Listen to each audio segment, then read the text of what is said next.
Do you want to get big the easiest way possible without all the science technicality? Maybe you don't have the time. Maybe you don't even have the motivation to work out in the first place. What's going on, guys? It's Devin Schaefer, and I'm going to be showing you today how to get big the easiest possible way. Completely simplified, step by step, what to do to get big. So I divided it up into three main categories. You got training, you got eating, and you got sleeping.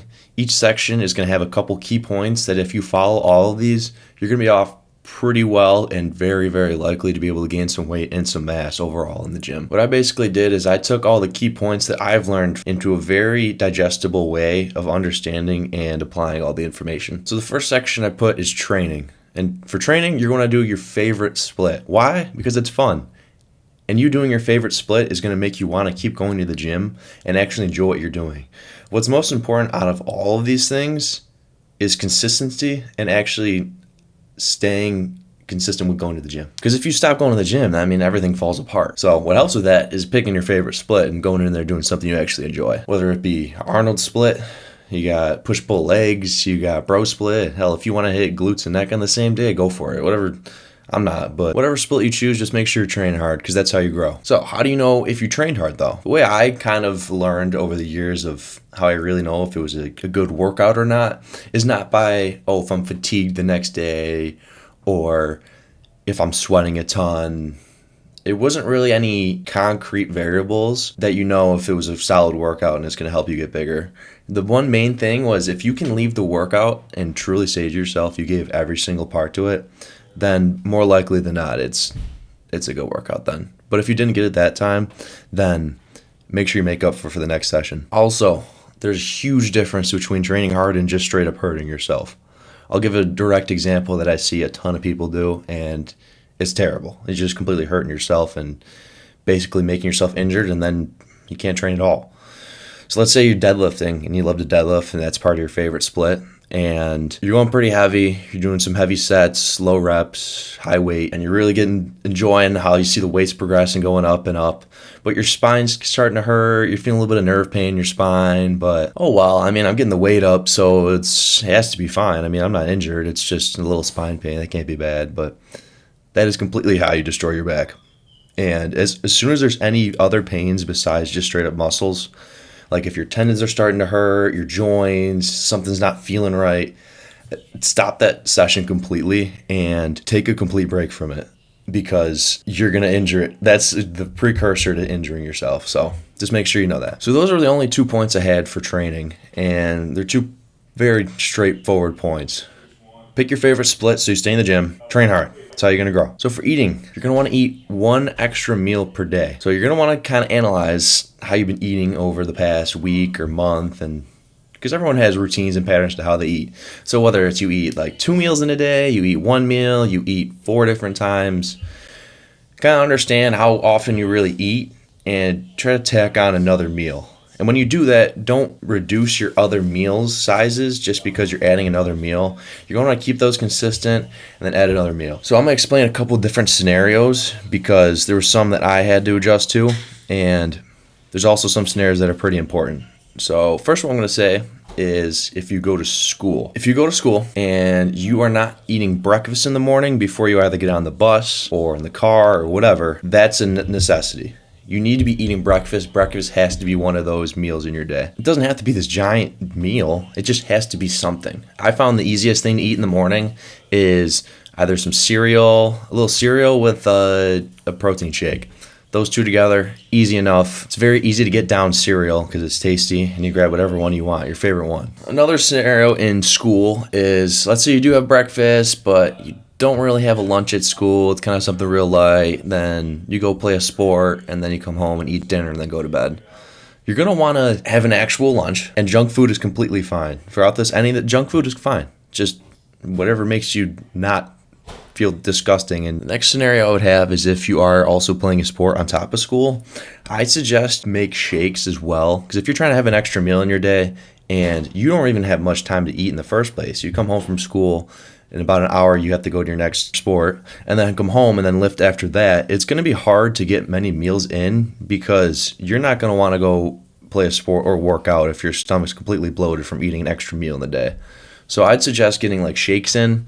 What I found works best if you make like a a shake and a NutriBullet, you can just throw in banana, peanut butter, oats, and whatever protein powder is your favorite. And it's a really easy way to get down extra calories without having to hurt your stomach. Another example I got is if you work all day, I suggest bringing in, if you normally bring in one meal to work, I'd continue with the one meal, but maybe throw an extra like peanut butter sandwich or two in there, because it may be more difficult to get two separate meal times in a whole workday, because depending on your schedule.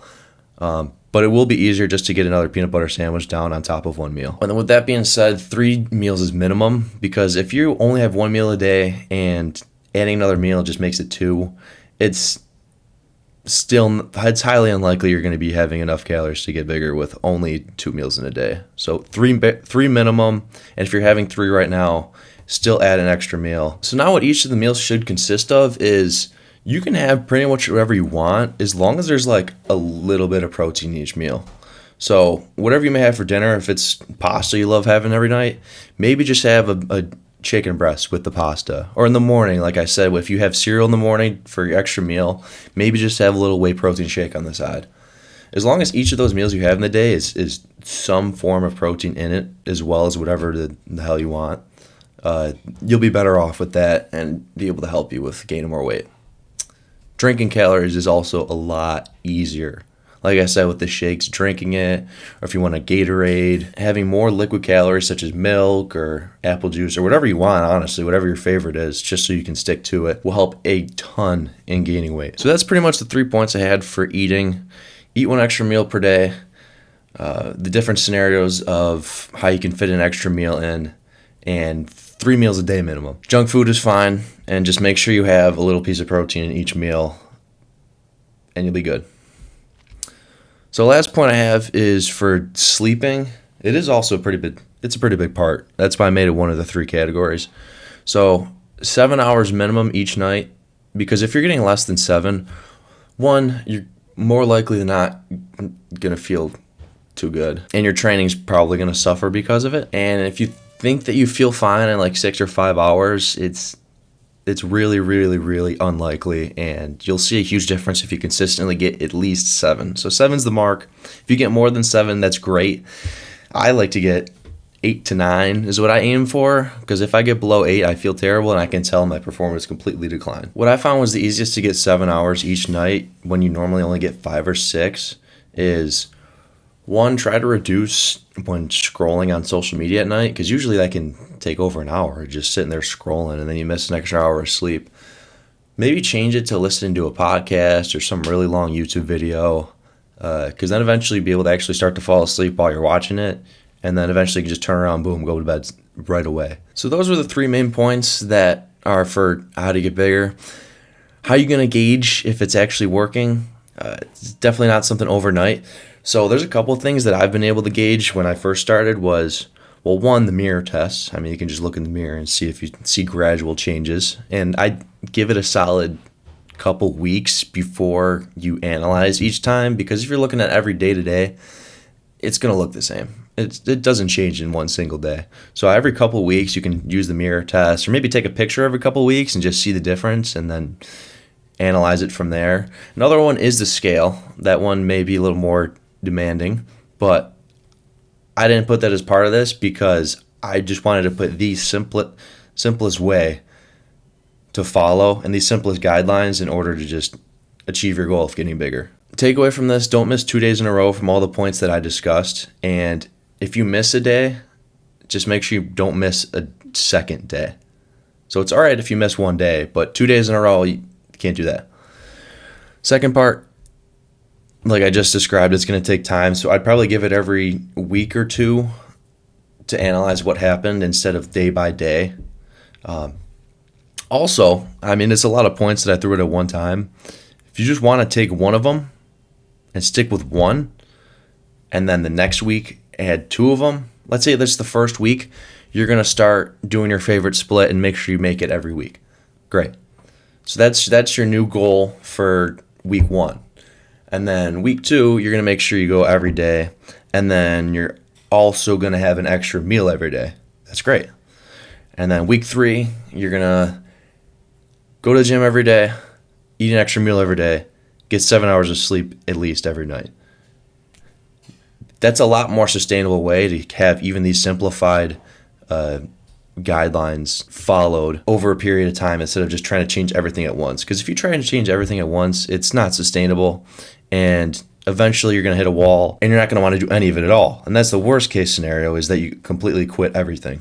So one piece at a time, take one, roll with it, take another, roll with it, and eventually you can get all these and then move forward. Obviously, this isn't the end all be all for trying to get bigger. It's just, you do these things, it's a really, really, really good chance you're going to be in the right direction of what you want. So that's all I got. Like, subscribe, follow the Insta and TikTok. You already know the deal. I don't got to say it all. So that's all I got. See you guys next time.